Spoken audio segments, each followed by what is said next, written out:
Nous allons maintenant vérifier les deux dernières conjectures que nous avons fait en début de chapitre sur les limites de la fonction logarithme népérien, et on va aussi donner un résultat complémentaire de dérivation très simple.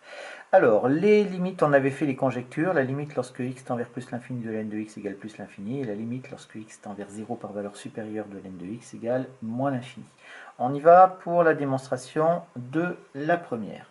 On va prendre donc soit A1 réel positif ici, soit A positif.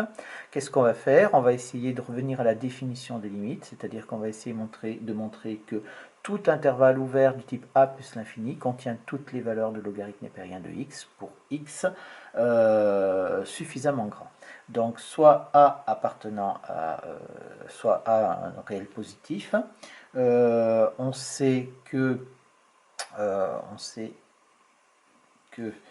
logarithme népérien de x, donc on cherche quand est-ce que logarithme népérien de x est supérieur à a. On sait que c'est équivalent à dire que exponentielle de logarithme népérien de x est supérieur à exponentielle de a, car la fonction exponentielle, toujours la fonction exponentielle, est strictement croissante.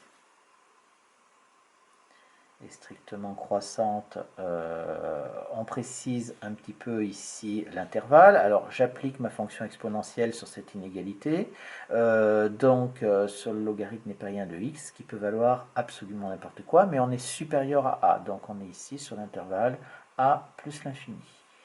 Donc, je peux même prendre le A ici, ça ne me pose pas de souci.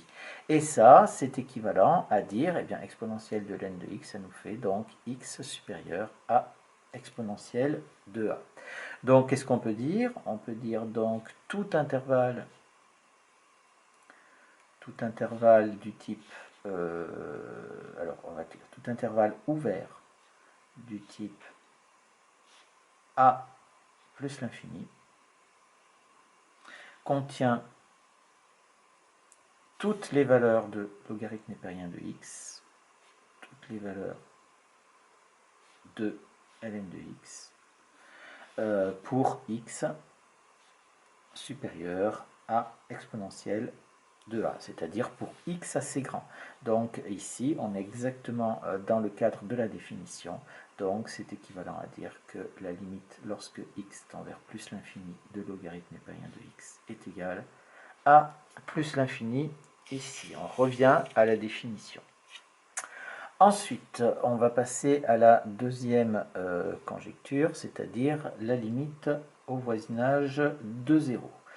Alors, on sait que ici, on a pour tout x, pour tout réel x strictement positif, on a logarithme népérien de 1 sur x qui est égal à moins logarithme népérien de x. Ça, c'est donc une propriété qu'on avait vue ici.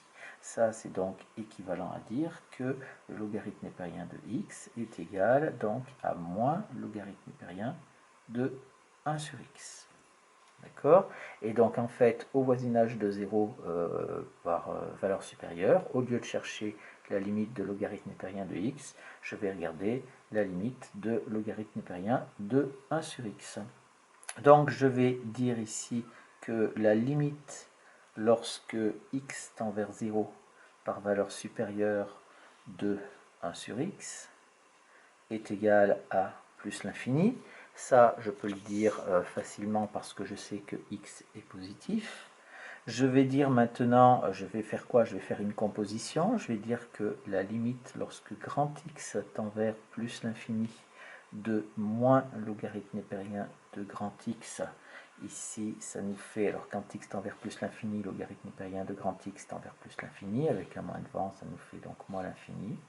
Et donc ici, je vais pouvoir faire donc par composition des limites, par composition, je vais pouvoir dire que la limite lorsque x tend vers 0 par valeur supérieure de moins logarithme népérien de 1 sur x, ça va être égal à moins l'infini, ce qui est équivalent à dire que la limite lorsque x tend vers 0 par valeur supérieure de ln de x est égal à moins l'infini.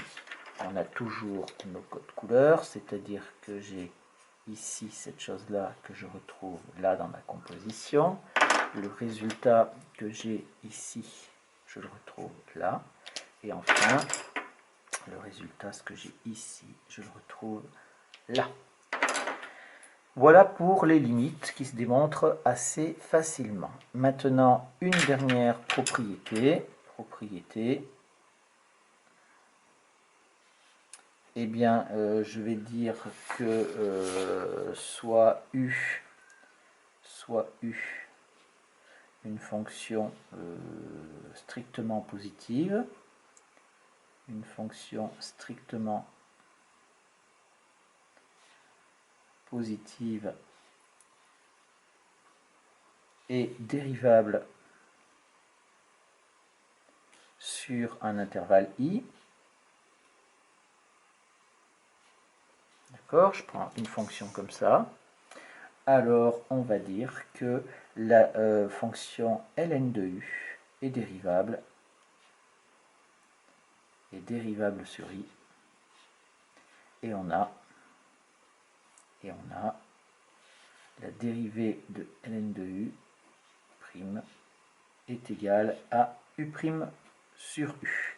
La démonstration, c'est en utilisant la dérivée de u de v de x que l'on avait fait précédemment. Donc je ne la fais pas, elle est triviale.